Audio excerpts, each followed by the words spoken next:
Welcome back to Old School Sports and our Out of the Park Baseball 25 series. Can we save the Oakland A's? And we are in the early stages of the 2037-2038 offseason. Free agents just filed today.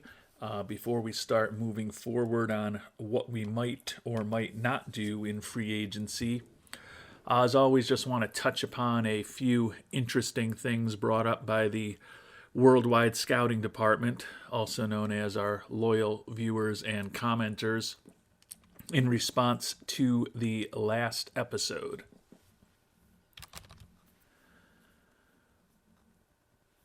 And starting off, Quiet Time brought up the fact, or actually wondered whether it was true that the brilliant Mike Ramsay actually won 2 Gold Gloves in 2037, and the Braves' brilliant two-way player who just won his 4th consecutive MVP award and his 4th, actually I don't know if it was 4th in a row, 3rd consecutive Cy Young Award and 3rd consecutive MVP award, was named your Gold Glove winner in the National League, both as a pitcher and as a second baseman.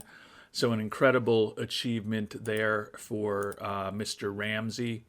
And Ramsay had actually done it last year as well. In 2036, he won Gold Gloves at second and pitcher. 2035, he was a Gold Glove at second baseman. And when he was a rookie, he won the Gold Glove as pitcher. So a player who at 26 years old already has almost 150 homers and almost 400 ribbies with 23.8 WAR as a batter, and has been even better as a pitcher with a 68-30 record in almost 1,000 strikeouts in 861 innings, a WAR of over 30 as a pitcher already. Also has that incredible glove in addition to the brilliant bat and the great arm that he has. The only thing he really doesn't do is run, but I think we'll still consider him a candidate to be the greatest all-around baseball player in history when all is said and done, if Sirique continues to perform the way he has. So thanks for Quiet Time to point that out. And as we thought, or as we continue to think about free agency and what we would like to do there, Avery Shaham wondered whether Pete Crow Armstrong, who's looking for a little less than $4 million, might work for us. Honestly, his batting ratings are pretty average at this point in his career. He does have a nice glove and good speed, but he's wrecked physically at this point. And he's coming off of a year where he was pretty good with a 119 WRC plus for the Yankees. The issue is he only had 133 at-bats for them last year. Taking a look at his major league history, he hasn't played more than 116 games in a season since, or started more than 116 games in a season since 2032. And it's been close to a decade since he was really a player with over 500 at-bats in a season. Do think as a left-handed hitter he could be useful for us. You can see his eye a little better against right-handed pitching than left-handed pitching. But honestly, we just traded away Luis Taveras, who I would argue had a slightly better batting profile than PCA, although not quite the same speed and same glove, because we couldn't get him consistent playing time over the years. If PCA ends up lingering on the market and is willing to sign a minor league contract down the line, could be an interesting player for us to add. But right now, I think I am inclined to hold tight.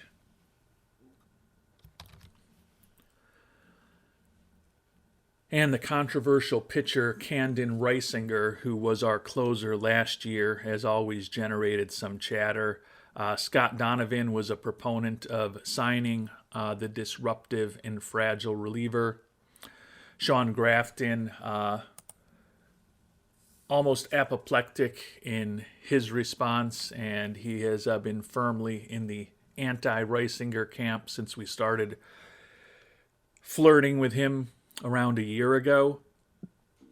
Don't love the personality, don't love the fragility, certainly don't love the disruptive influence in the clubhouse. But he still has a solid skill set.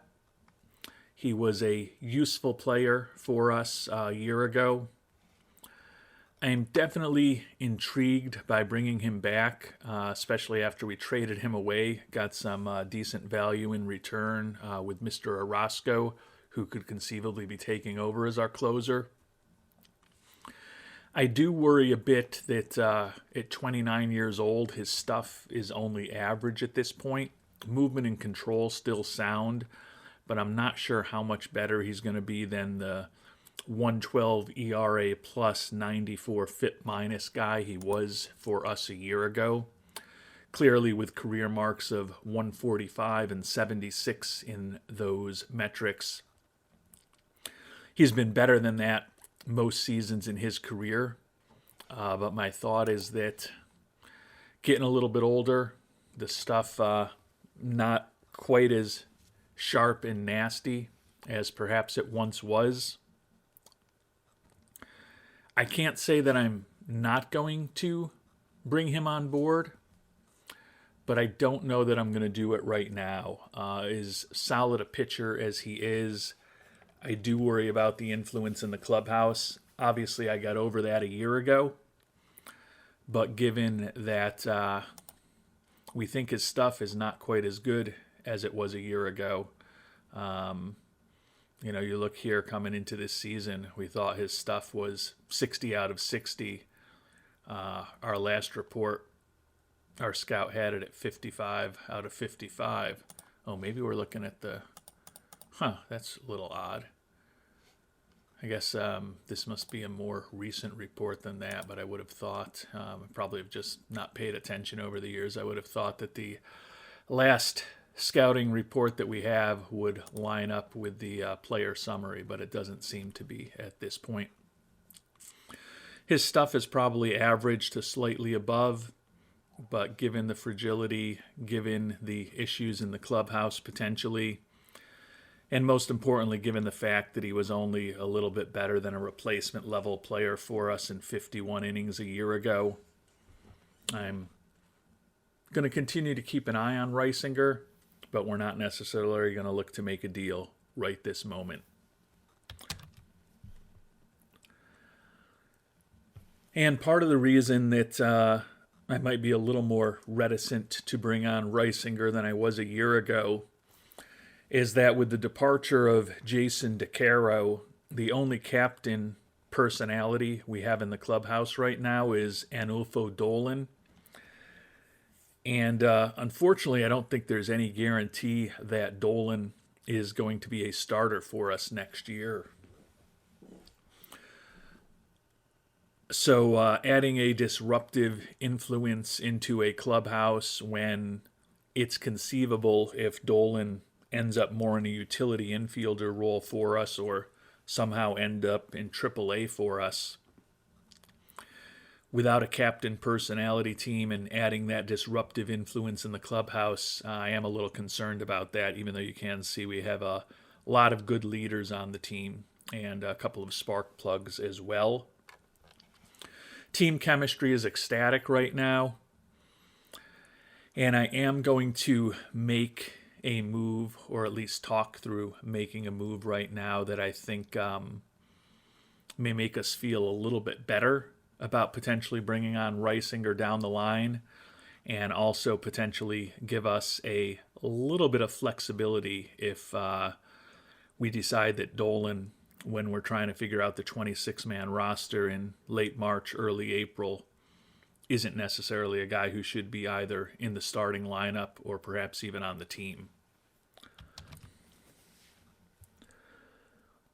So we looked for players with captain personalities on the free agent market, and there wasn't really anyone that we could afford with a captain personality. or in the case of some players that we could afford, not anyone who we thought had any chance to actually make our team with a captain personality. So instead, we just searched for active players with a captain personality who at least look competent-ish with the bat. And some pretty interesting players to bring on board here. Some guys making tons of money, too expensive to bring on, and some brilliant young players. Dan Thompson, Sungo Thompson of the Cardinals. Looks like he's going to be an incredible player, but clearly the price for players like Thompson were prohibitive to impossible.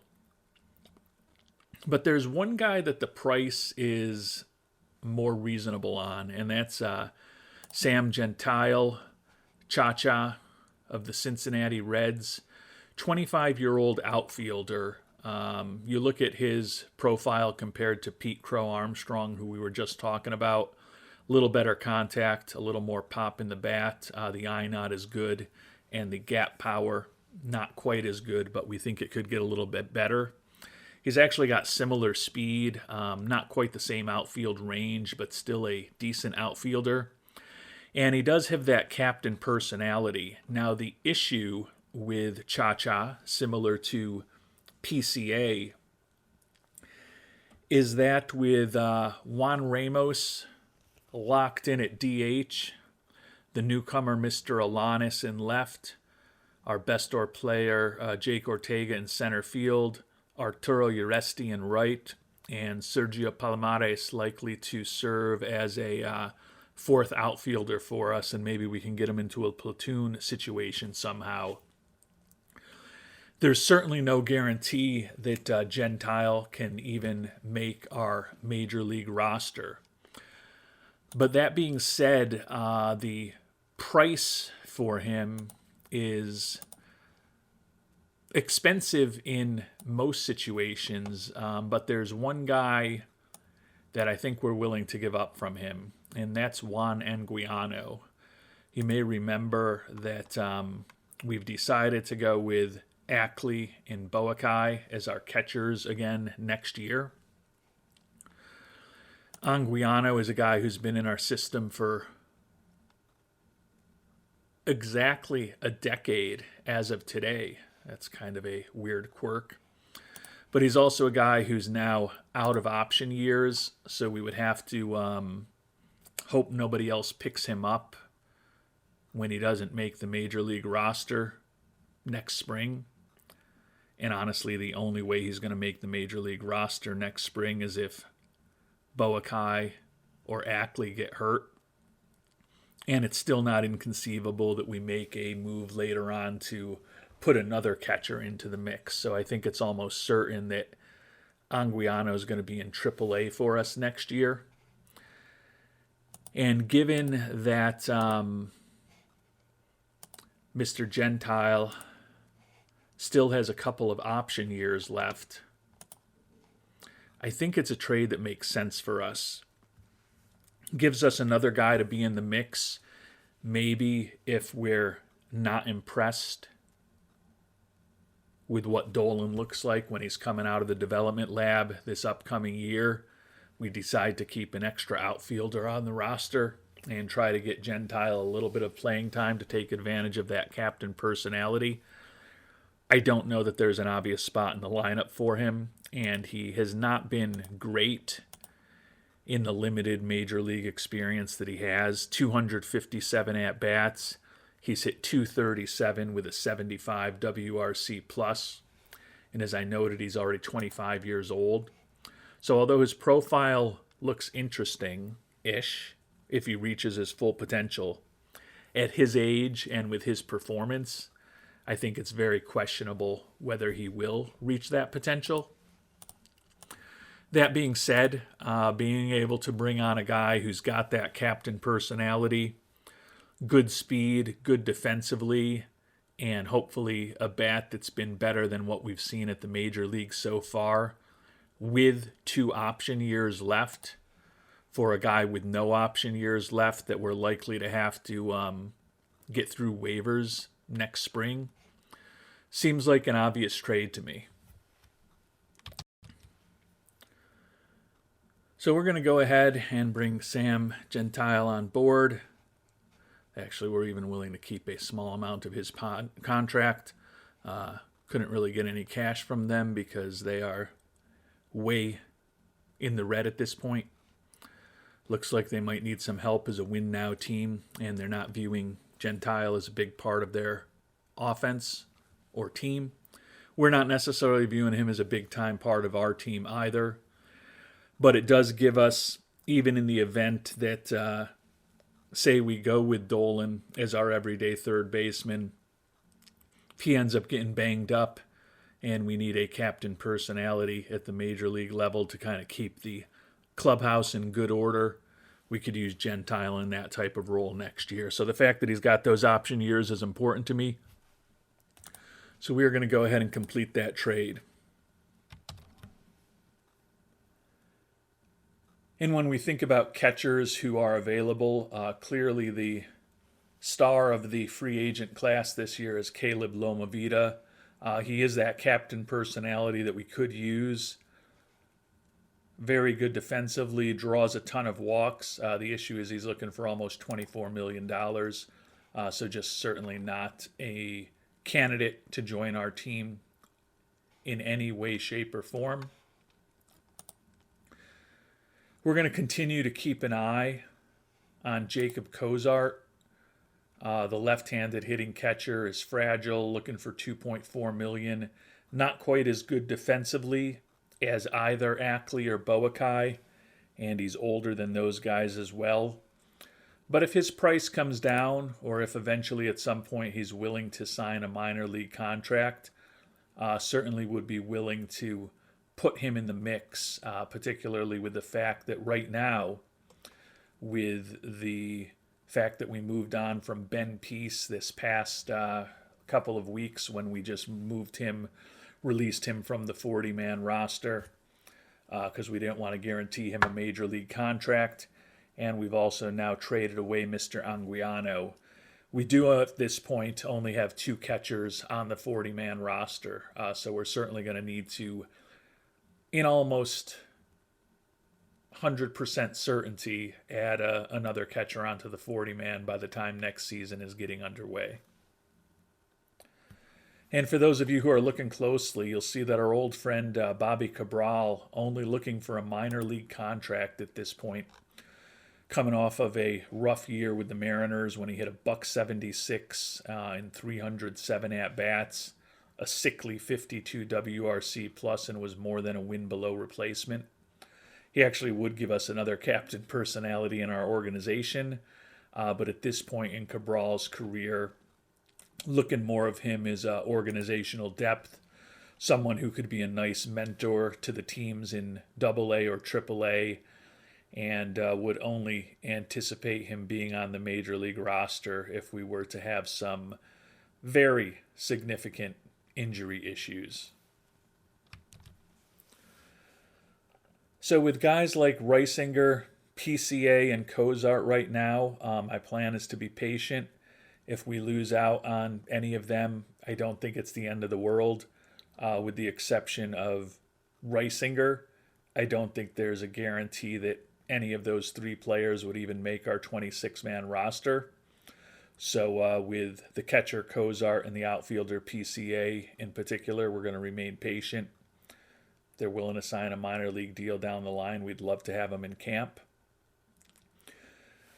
Before we start moving forward, just want to talk about the World Series, which begins tonight. Seems like the commenters who have commented on that series are about evenly split between whether they're rooting for the Yankees or the Dodgers. I, as most of you know, am a hardcore Yankees fan, so hoping for a big game tonight.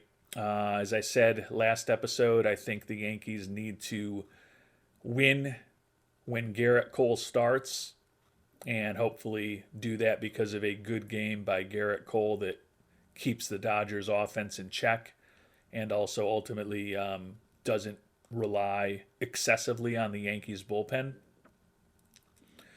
It's also Juan Soto's 26th birthday. I'd love 2 homers and 6 ribbies from Mr. Soto today on his birthday, but that may be asking for a bit much. But as I talked about, I agree with the bettors and the odds makers and the prognosticators that the Dodgers should be favored over the Yankees. That offense is, and that lineup is incredible. But I think if Cole pitches a couple of gems for the Yankees and Soto, Judge, and Stanton hit, the Yankees have got a puncher's chance to win this series, and I think it is critical to get a win tonight with Cole on the mound.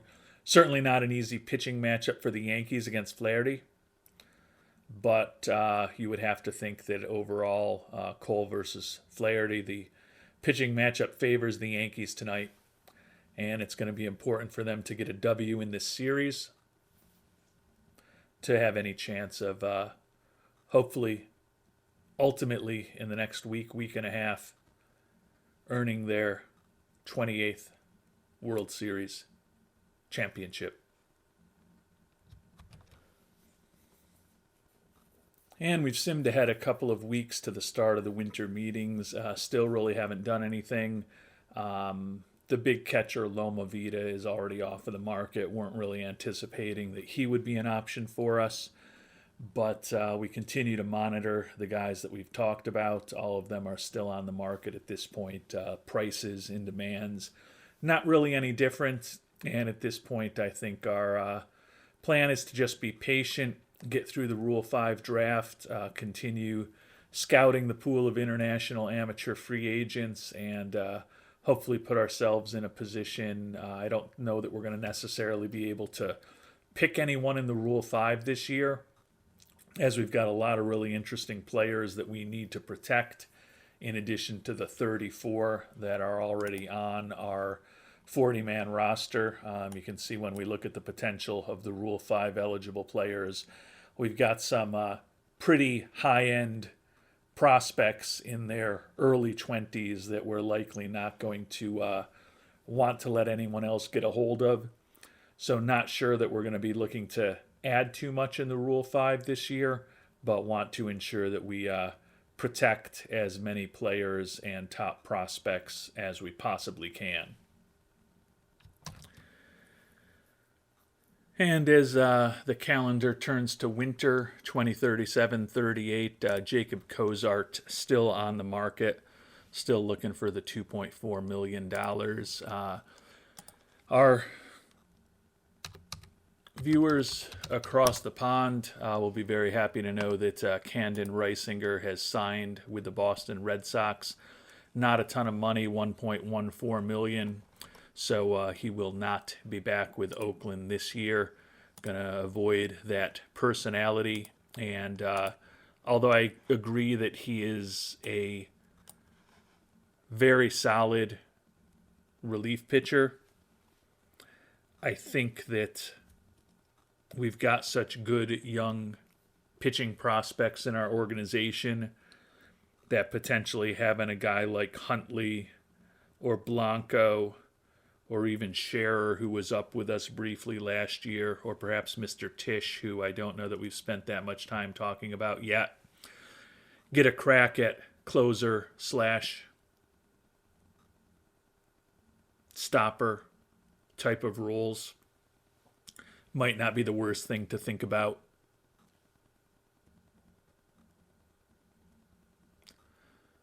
So Reisinger, not a go.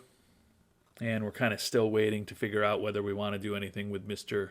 Cozart or not. PCA, honestly, with the fact that we made that trade to bring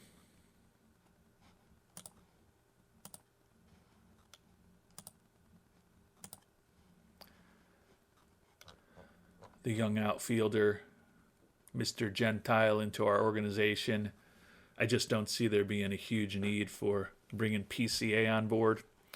We've added 4 guys to the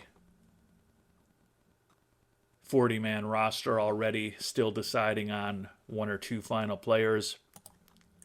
Shortstop Jorge Castillo, the 19th ranked prospect in baseball that we picked up in a trade with the Mariners, and he just blossomed in our organization since then. Protected him. Protected right fielder Luis Godina, the 35th ranked prospect in baseball. Protected third baseman Juan Pimentel, the number 23 prospect in baseball. And we also protected starting pitching prospect Dave Baumler, guy we picked in the 6th round in the 2033 draft. He was a combined 12-4 last year between A and high A ball. A lot of positive personality traits, has a 5-pitch arsenal. His movement and his control are major league quality. We think his stuff could get there. Throws in the mid-90s. Don't necessarily view him as a top-end pitcher, but he could certainly be in the mix to be a 4th or 5th starter if all goes well with him. So didn't want to risk losing him for nothing either. And we did also add Jorge Orellana, 21-year-old left fielder, onto the 40-man. He was a guy I was almost willing to gamble with. I think he's going to strike out a ton, and his bat's clearly not ready for the major leagues at this point. We had him repeat A-ball this past year. But he is only 21 years old, solid range, decent speed, high work ethic. He is a guy that we spent $3.7 million on. He was our primary international amateur free agent in 2033. Still very intrigued by his home run power. And if his contact and his gap power get decent, we won't totally hate the fact that he's not going to draw a ton of walks, although more walks and hopefully he'll get to the point where there's not a crazy amount of strikeouts would both be helpful traits to have. But Nacogdoches is now on the 40-man roster, and I think we'll likely keep the last spot open. Obviously, I could throw somebody else on there, and then if we loved somebody in the Rule 5 draft, could just make a tough decision to dump somebody else. But there's no one I'm in love with. My hunch is that, as usual, will probably be rated pretty heavily in the Rule 5 in terms of some prospects that aren't quite as good as the 5 guys we just added to the team, as well as some of the 4A guys that we happen to have in our organization right now that other teams might be more willing to protect than we are.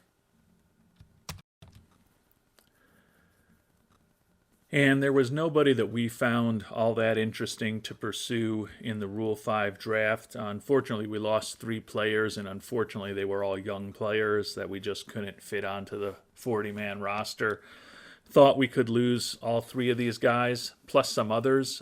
So I guess in a way, maybe we got lucky that we only lost 3 of them. Chris Peterson, right-handed reliever, outstanding fastball, although his stuff really hasn't developed incredibly. 22-year-old, had a really solid year in high A ball a year ago, certainly with that stamina and the fact that he's basically a 1.5 pitch guy. Not really any chance of him developing into a starter. So weren't willing to protect the generic right-handed reliever at this point. John Gordon, another guy who probably not a perfect starter given him his limited stamina. Split the year between A and high A ball, where he was incredibly effective at both levels for us. Still think his stuff could be incredible. The control could be a potential issue. And then Luis Medina, a pretty interesting looking outfield prospect. Good range and a potentially decent contact bat. A guy we picked in the IAFA pool for only $300,000 bonus back in 2032. So definitely don't love losing those 3 guys, but that's kind of the price that you pay when you've got a really good farm system and you've only got 40 spots on the 40-man roster. We've got a really good team at the major league level and a really good farm system, and unfortunately that results in us losing some pretty good guys in the Rule 5. Not inconceivable that some of them might get tossed back to us next year. The hope is that maybe one or two of these guys will end up back on our team and back in our organization before the end of next season if they don't end up staying on the 26-man roster for the teams that pick them up. I think it's been a couple of seasons since we checked in on the Hall of Fame voting, so I thought that might be something interesting to those of you who have followed us over the years. Mookie Betts, 94.5% in his first year on the ballot. Ended up having close to 500 home runs and close to 1,500 ribbies. Played the entirety of his career after the Red Sox got cheap and traded him away to Los Angeles with those Dodgers. 70.5 WAR over the course of Betts' excellent major league career. Adam Wainwright, in his 10th year of eligibility, finally makes it, and Nolan Arenado, in his 5th year of eligibility, also makes it. Big names who remain on the outside looking in: Garrett Cole, Joey Votto, Jacob deGrom, Aroldis Chapman, Trey Turner, Francisco Lindor, Seager, Bogarts, the Judge, Framber Valdez, and Matt Olson. Some relatively big names also dropped from the ballot. Tarek Skubal dropped in his first year of eligibility. Looks like his career ended in 2032 in this world, in this simulation. I'm sure that he's hoping his career lasts a bit longer than that. And since it's been a few seasons since we checked in on the Hall of Fame, see what happened in the previous ballots. 2037, Ohtani, the only inductee on the first ballot.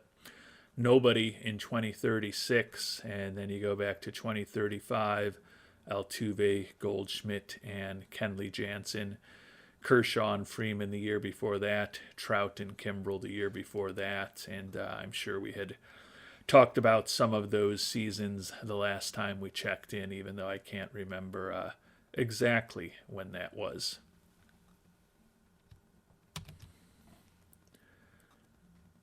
And we've made it to the start of international amateur free agency. Still have basically only been signing minor league prospects, so I haven't done anything that's going to have a material impact on the major league team at this point.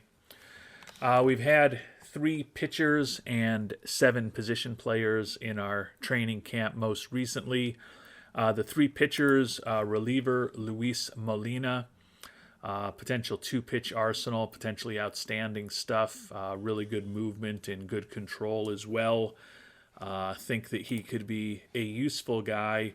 Also not looking for a ton of money at $650,000, so we could conceivably mix Dirtbag in with a more highly regarded player. 2 starting pitchers are the others we've been looking at. Luis Quintana, a guy who's got potential 6-pitch arsenal if all goes well, solid stamina, and we think his stuff, movement, and control could all be above average. A couple of personality quirks, but the Joker could be a pretty interesting major league pitcher, looking for top-notch money at $3.4 million, however. And then the highest rated pitcher, Kazuki Asari out of Japan. Another guy with a mixed personality, decent stamina. He's outstanding at holding on runners. Could have a 5-pitch arsenal if everything goes perfectly. And we think his stuff could be borderline world class with above average movement and control. So 6-pack Azadi, Luis Quintana, and Luis Molina, the 3 pitchers that we'd consider bringing on board. If we go with Asari or Quintana, they're going to need to be our primary focus for this IAFA period. If we went with the reliever Molina, that might be somebody who we could layer in with a top player, or perhaps layer in with multiple players if we decide to focus on that strategy this year. And we've also had 7 position players that we've ended up bringing into camp. Center fielder Luis Grijalva. Some positive personality traits, a very well-balanced bat, could be good at everything but exceptional at nothing if everything works out. But a switch hitting corner outfielder, Grijalva, looking for 2.8 million. Tend to think there will probably be more interesting options than him. Florencio Espanca is the bargain among the position players that we're looking at. The shortstop out of Venezuela, only looking for 900,000. Looks like a potentially solid glove to go with a potentially solid bat as well. Decent speed, high adaptability, and work ethic. He could definitely be a guy to mix in with a more highly regarded prospect, or if we decide to go the diversification route, could certainly be someone interesting. Other than Espanca, the lowest demand is the left fielder Juan Santabanez, looking for $1.8 million out of the Dominican.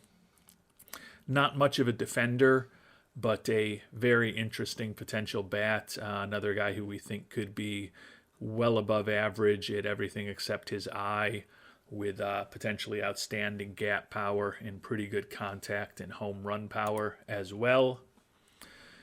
Giacobbe Manelli, $2.6 million, a very impressive bat. He is a first base / DH type, but Bucket Manelli with potentially world-class home run power to go with excellent contact and pretty strong gap power and eye as well.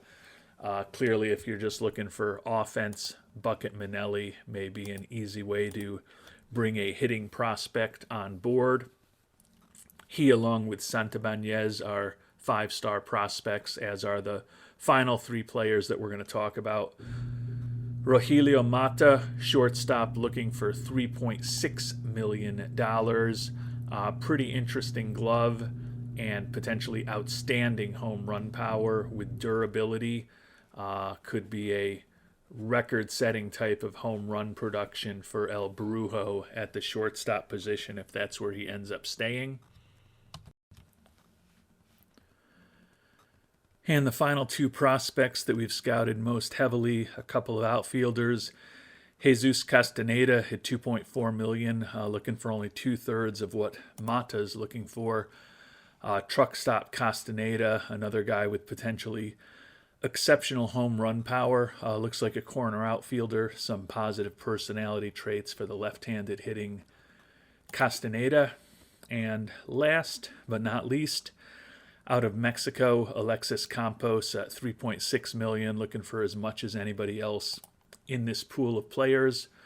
Potentially outstanding contact, otherworldly gap power, decent home run power, not the greatest eye in the world, but that contact and gap power combination with that incredible speed is very interesting.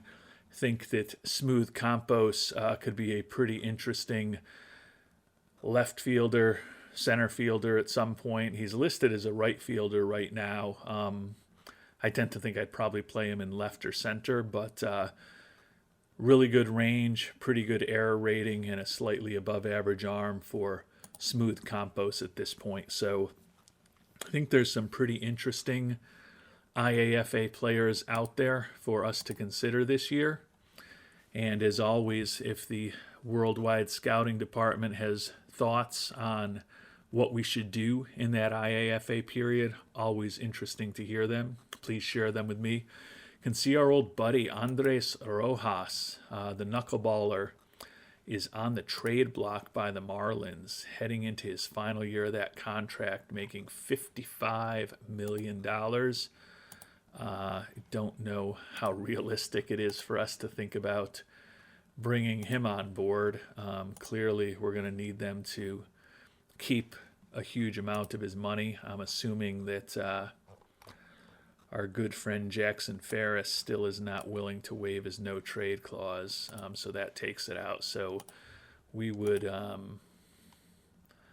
need them to keep a lot of his money to just be able to do anything. Nobody that makes the deal work. Look at some of the top prospects in our organization just to see how crazy the price might be. Camunez still recovering from that torn rotator cuff. Fortunately, hopefully only a week away, so he should be back in spring training. Pimentel, Darnell Selvey, Amare Elcinder, Mike Blumenshine. We're starting to get there. Nope, still no one other player. Jorge Castillo, Luis Godina. Okay, so if we offer 7 of the really blue chip prospects in our organization, in addition to Jesus Saldana, who we just signed to an incredible contract about a year ago, coming off of a season when he was an all-star, led the league in ERA, and in my opinion got robbed out of a Rookie of the Year award. If we add him in, we can actually get Saldana. And we need them to retain 90%. So, I don't see myself giving up these seven of probably the top 10 or 12 prospects in our organization, and a great young pitcher that we've got signed for the better part of the next decade to rent Mr. Rojas for 1 year. So we'll certainly keep an eye on him, but not something that I think we need to pursue all that aggressively right now. We'll check in on player development, which has been going on for close to 2 months at this point. You can see our minor league system ranks 3rd overall, still very strong. Development lab, never like to see those guys who are struggling. Arturo Uresti working on his power with 6 to 7 weeks left, and he continues to struggle. Doug Weiss struggling with a relatively simple program to get some secondary pitch improvement. That's disappointing as well. Those are the only 2 guys that are struggling. Recent acquisition, Pinky Orozco, excelling at secondary pitch improvement. Alejandro Landin, the veteran, excelling at his plate discipline program. Juan Ramos also excelling at plate discipline. And Jonathan Shearer, the young pitcher, excelling at secondary pitch improvement. So a lot of time left before anything will be decided, but hopefully will ultimately be 40% plus successful when all is said and done in the development lab. But the near-term focus is certainly going to be the international amateur free agent signing period. So if you've got any thoughts on what we should do, would love to hear them in the comment section. And until the next time, go Yankees, and hope you have a great day.